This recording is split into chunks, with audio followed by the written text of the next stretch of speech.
ഇന്ന് വീണ്ടും ഞാനൊരു പൊതിച്ചോറുമായിട്ട് വന്നിട്ടുണ്ട്. മക്കൾക്ക് സ്കൂളിൽ പോകണം, പരീക്ഷയായോണ്ട് അവർക്ക് ചോറ് കൊണ്ടുപോകണ്ട.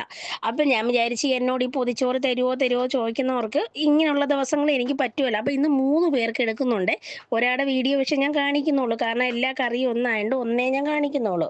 ചോറ്, ചമ്മന്തി, മീൻ വറുത്തത് ഇതെന്തോ നല്ല മീനാ കേട്ടോ. കുഞ്ഞു മീനാന്ന് വിചാരിക്കണ്ട. നല്ല വിലയുമായിരുന്നേ.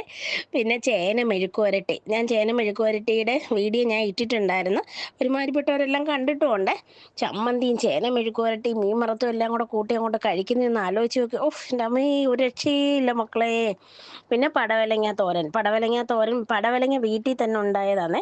നമ്മുടെ വീട്ടിലല്ല, ഉണ്ടായ വീട്ടിൽ നിന്ന് മേടിച്ചതാ. അതുകൊണ്ട് നല്ല രുചി അതിന്റെ വീഡിയോ ഞാൻ ഇടാം. പിന്നെ വെയിലത്ത് നിന്ന് ജോലി ചെയ്യുന്നവർക്കാണ് ഈ പൊതിച്ചോറ് എന്നോട് ചോദിച്ചിരിക്കുന്നത്. അതുകൊണ്ട് ഇച്ചിരി തൈര് കൂടെ അങ്ങ് കൊടുക്കാമെന്ന് വിചാരിച്ചു. പാവങ്ങൾ വേണേൽ ഉച്ചയ്ക്ക് കലക്കി കുടിക്കുകയോ വല്ലതും ചെയ്യട്ടെ. മീൻകറിയും ഉണ്ട്. അപ്പോൾ ഈ വീഡിയോ കണ്ടുകൊണ്ടിരിക്കുന്ന കൂട്ടത്തിൽ തന്നെ അതിനകത്ത് സബ്സ്ക്രൈബ് എന്നൊരു ഇതുണ്ട്. അതും ഒന്ന് ഞെക്കി ഒന്ന് ലൈക്കും ചെയ്ത് ഷെയറും ചെയ്ത് പിന്നെ ബെൽ ബട്ടൺ ഒന്നിട്ട് അമക്കിയേരെ. അപ്പോൾ നോട്ടിഫിക്കേഷൻ എല്ലാം വരും.